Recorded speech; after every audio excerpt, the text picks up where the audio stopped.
the mindfulness piece is a really important piece, I think, to talk about. I don't know how much we talked about that in our first discussion. So let's talk about the fourth resource is mindfulness. Okay.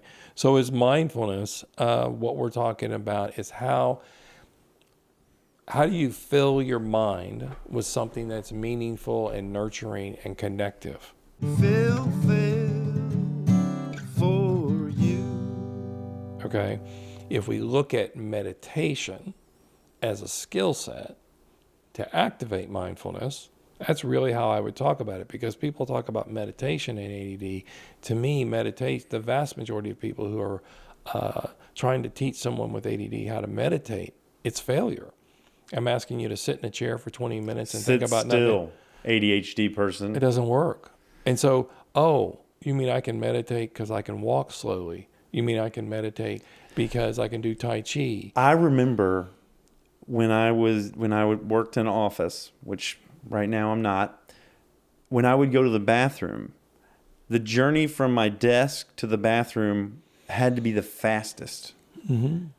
I would just rush there and rush back. Right. And when I realized that I could take a slower journey, mm-hmm. I could take a mindful journey from my desk to the bathroom, it was kind of hard. And it was like meditation in that I would notice I'm rushing and then slow down and then take a controlled, purposeful, intentional pace. Right. And that controlled, purposeful, intentional space is, guess what? Connecting to yourself. And that's mindfulness. Yes, it is. And so the simplest act of mindfulness is curious observation. You just stop and observe something, and from a curious point of view.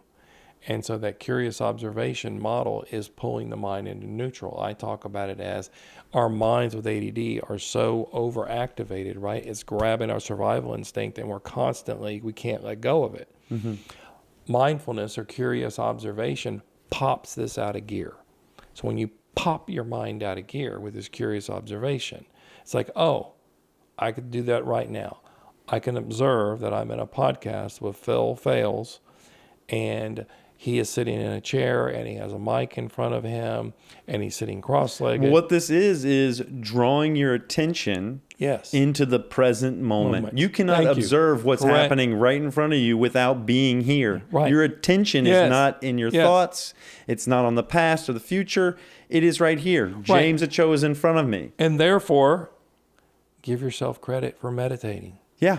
Because people are like, well, I don't meditate. I'm like, no, you meditate. You can all day meditate long. when you're cycling. You can meditate. You can meditate no matter what you're doing. Which is a mindfulness act, right? Yeah. You're filling your mind in this case. Yeah. And so then people are like, well, this has been here for decades. All right, rocking in a rocking chair on my porch, with a nice beverage late in the day to calm myself or to just look at the world was a mindfulness act. Yeah. Let's go back and forth and share some mindfulness acts. I'll share one. I'll start us. In the morning, and I think I learned this from Shauna Shapiro. In the morning, I get up and I tell myself, "Good morning, Philip. I love you." And I think that was a mindfulness act. My first moment of waking in the morning is one of my favorites. One of the other favorites of mine is going to sleep at night. Because that opening my eyes or closing my eyes tells me I'm alive, I'm still here in this world. Mm-hmm. And that presence of looking around me, and I immediately focus on gratitude and appreciation. Yes. Gratitude. It just starts my day off well. Appreciation. I think those are great. That's another one that I'll talk about, the gratitude appreciation meter as I talk about it. As a resource. As an absolute resource. Okay. So I've mentioned this throughout our talk today, this idea of visualization and reframing, and that's kind of all throughout this. Mm-hmm. What are you putting your attention on? Are you putting your attention on loving yourself? Are you putting your attention on, gratitude, appreciation? That's all invigorating. It's all positive. It's uplifting. Yes. And we have control over our mindset. Yes, we do. The challenge is that if our minds have been out of balance, or we've been under stress, or we've had traumatic lives, or it's easier for us to think about negative things. Yeah. many people will say, well, I can't get to appreciation and gratitude. And I say, well, okay, let's start with the dark stuff. Yeah. Let's start with the things that are difficult. Yeah. And so I have an entirely other perspective called mining the gems of your life history. Okay. So we have an appreciation gratitude meter, and mining the gems of your life history is a way of looking at the darkness in your life and finding something meaningful from it in the moment. Yeah. Okay. And so if we talk about mindfulness is this daily practice of being conscious and aware. And so I talk about on the ADD spectrum, it's critically important to engage in micro meditations, which has become a really robust term. I've been using it for about 7 or 8 years. The idea that we do meditations for a short period of time. 1, 2, 3 minutes, 5 minutes. Stop yourself. The 5 breath pressure technique from the... You guys can go find that. There's a small video on the 5 breath pressure technique that you can watch. Right, from our James first guides talk. us through it. And it's super simple, but these things don't have to be hard. You're mindfully living your life when you're conscious to it in the moment. Yeah, you're That's here it. now. Yep, you're here now. So that's mindfulness on the ADD spectrum. And it's something that is critical to learn as a resource because it's a centering tool.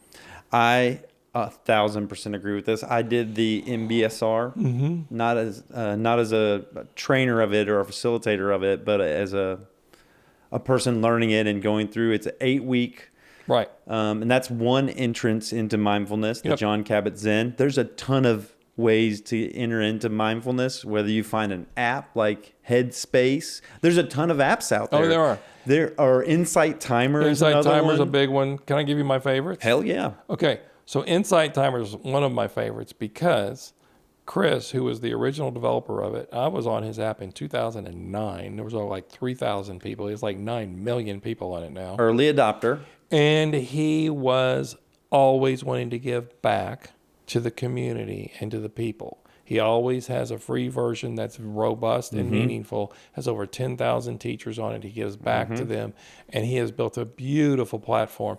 The reason I like it on the ADHD spectrum is a lot of variety and connection. And I tell people, look for things that are shiny, weird, and unusual for 3 to 5 minutes first, which grabs your mind to learn how to be mindful.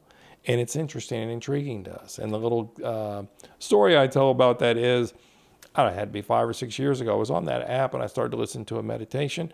It was a woman speaking in some Eastern Slavic language. I could not understand it. I almost turned it off. Yeah. And 20 seconds later, I was hooked into the cadence of her voice and all the ups and downs. And it turned off the language in my head. And so all I was listening to was the sounds and the cadence of this beautiful I still don't know what the language was, but it taught me, oh, we need something shiny, strange, and unusual. That's one way to grab a toehold for mindfulness to really learn. Find something weird, unusual for 3 minutes. Right. To get Singing you hooked bowls, someone doing You guys, chanting. you can pick the bowl. Yeah. You can go in because there's a bowl that will ring you can set the duration every minute or every 2 minutes. You can pick a big bowl, a small bowl. Exactly. Metal bowl, wooden bowl. Exactly. What do you want? A glass bowl. What do you want? Yeah. So there's a lot of choice, and I like that on the We're not spectrum. advertising. They don't pay us any money. We just both, I think, appreciate Insight Timer. Yes. So, but Insight Timer, if you want to, sponsor the show, I'll accept that. Right. And so the other one that is my favorite that would be a great sponsor to get on the show as well. There's an app called Sync Tuition. Sync Tuition. SYNCTUITION. Okay. You're syncing your intuition. This is as much of a mindfulness meditation app as it is a neurological training app to keep you in what's called a gamma flow state of 40 megahertz in the mind. Does it have shoot frequencies into your ear in a bilateral stimulation way? Because I've used binaural beats. I've used a couple things to do this, but this Sync Tuition does it. Sync Tuition does it in a robust way because of this. This was an app they took 8 or 9 years to put together. They recorded the sounds firsthand across the world. It is the most robust quality produced app that I have found. Now, it is a subscription fee every year. I think it's $95. I think it's a $300 lifetime fee. So that's not inexpensive, but it's something that's worth it. Why? In my opinion, this is the only meditation app I've ever used. I am in this 2.5 years later, and I still use it on a daily basis. Wow. Did you buy the lifetime subscription? Yes, Yeah, you of did. course I did, because early on. Now, here, let me tell you what Sync Tuition is, and they're not paying me. Again, you want to sponsor this podcast, that'd be great. For Call Phil. James and Phil Phails. But I'm telling you, because Sync Tuition is an app that puts together binaural beats, hemisync music, which crosses left and right hemisphere, like we talked about with the MDR. It's a very balancing act, like doing an infinity 8 with your hand or Tai Chi. All that's very balancing. And then it uses ASMR music, which is surround sound music that puts you in something that feels like an IMAX theater in your head. So you've got sounds coming from all over the place. So you're using a good set of headphones to listen to these. There are 8 levels in Sync Tuition. There are 20 meditations in each level. There's 160 meditations that are 20 to 25 minutes long. You will sound like you're going into your own space bubble, because it is a woman's voice who is teaching you this is what you're going to focus on. So they're training your neurology to stay into a gamma flow state so that the fray of distress and all these other things below it don't bother you as much during the day. Okay. And I guarantee you it helps over time. Some people find it too stimulating, or it's too much chaos. Or to me, it's a training app that allows you to connect to yourself.